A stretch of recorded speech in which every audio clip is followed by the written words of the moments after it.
اور जब उनमें से किसी को बेटी के पैदा होने की खबर मिलती है तो उसका मुंह गम के सबब काला पड़ जाता है और वो अंदर ही अंदर घुटने लगता है, और उस खबर बद के सबब जो वो सुनता है लोगों से छुपता फिरता है, सोचता है कि आया जिल्लत बर्दाश्त करके लड़की को जिंदा रहने दे या जमीन में गाड़ दे। देखो, ये जो तजवीज करते हैं बहुत बुरी है, और उसी की निशानियों में से है कि उसने तुम्हारे लिए तुम्हारी ही जिन्स की औरतें पैदा की ताकि उनकी तरफ माइल होकर आराम हासिल करो, और तुम में मोहब्बत और मेहरबानी पैदा कर दी। जो लोग गौर करते हैं उनके लिए इन बातों में बहुत सी निशानियां हैं, और औरतों का हक मर्दों पर वैसा ही है जैसे दस्तूर के मुताबिक मर्दों का हक औरतों पर है। अलबत्ता मर्दों को औरतों पर एक दर्जा फजीलत है, और अल्लाह गालिब है, साहिब हिकमत है। ए पैगंबर सल्लल्लाहु अलैहि वसल्लम, अपनी बीवियों और बेटियों और मुसलमानों की औरतों से कह दो कि बाहर निकला करें तो अपने चेहरों पर चादर लटकाकर घूंघट निकाल लिया करें। ये चीज उनके लिए मूजिब शनाख्त तो इम्तियाज होगी, तो कोई उनको ईजा न देगा, और अल्लाह बख्शने वाला है, मेहरबान है। और किसी मोमिन मर्द और मोमिन औरत को हक नहीं है कि जब अल्लाह और उसका रसूल कोई बात तय कर दें तो वो उस काम में अपना भी कुछ इख्तियार समझे, और जो कोई अल्लाह और उसके रसूल की नाफरमानी करे वो बिल्कुल गुमराह हो गया। मुसलमानों, तुम्हारी औरतों में जो बदकारी का इर्तिकाब कर बैठी उन पर अपने लोगों में से 4 शख्सों की शहादत लो। अगर वो उनकी बदकारी की गवाही दें तो उन औरतों को घरों में बंद रखो यहां तक कि मौत उनका काम तमाम कर दे, या अल्लाह उनके लिए कोई और सबील पैदा करे। और जो 2 मर्द तुम में से बदकारी करें तो उनको ईजा दो, फिर अगर वो तौबा कर लें और नेकुकार हो जाएं तो उनका पीछा छोड़ दो। बेशक अल्लाह तौबा कबूल करने वाला है, मेहरबान है। और जिस चीज में अल्लाह ने तुम में से बाज को बाज पर फजीलत दी है उसकी तमन्ना मत करो।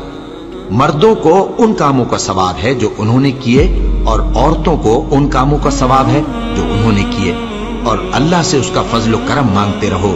कुछ शक नहीं कि अल्लाह हर चीज से वाकिफ है। मर्द औरतों पर हाकिम है, इसलिए कि अल्लाह ने बाज को बाज से अफजल बनाया है, और इसलिए भी कि मर्द अपना माल खर्च करते हैं। तो जो नेक बीबियां हैं वो फर्माबरदार होती हैं, और उनके पीठ पीछे अल्लाह की हिफाजत में माल व आबरू की खबरदारी करती हैं।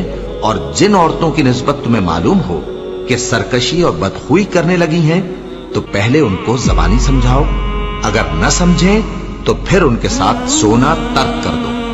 अगर उस पर भी बाज ना आए तो जदोकोब करो, फिर अगर तुम्हारा कहना मान लें तो फिर उनको ईजा देने का कोई बहाना मत ढूंढो। बेशक अल्लाह बहुत ऊंचा है, बड़ा है। मोमिनो, तुमको जायज नहीं कि जबरदस्ती औरतों के वारिस बन जाओ, और देखना इस नीयत से कि जो कुछ तुमने उनको दिया है उसमें से कुछ ले लो, उन्हें घरों में मत रोक रखना। हाँ, अगर वो खुले तौर पर बदकारी की मुर्तकिब हों तो और बात है, और उनके साथ अच्छी तरह से रहो सहो। फिर अगर वो तुमको नापसंद हो तो अजब नहीं कि तुम किसी चीज को नापसंद करो और अल्लाह उसमें बहुत सी भलाई पैदा कर दे। बदकारी करने वाली औरत और बदकारी करने वाला मर्द जब उनकी बदकारी साबित हो जाए तो दोनों में से हर एक को 100 दुर्रे मारो। और अगर तुम अल्लाह और रोज़े आखिर पर ईमान रखते हो तो अल्लाह के कानून को नाफिज करने में तुम्हें उन पर हरगिज तरस न आए, और चाहिए कि उनकी सजा के वक्त मुसलमानों की एक जमात भी मौजूद हो। बदकार मर्द तो बदकार या मुशरिक औरत के सिवा किसी से निकाह नहीं करता, और बदकार औरत को भी बदकार या मुशरिक मर्द के सिवा और कोई निकाह में नहीं लाता। और ये यानी बदकार औरत से निकाह करना मोमिनों पर हराम है।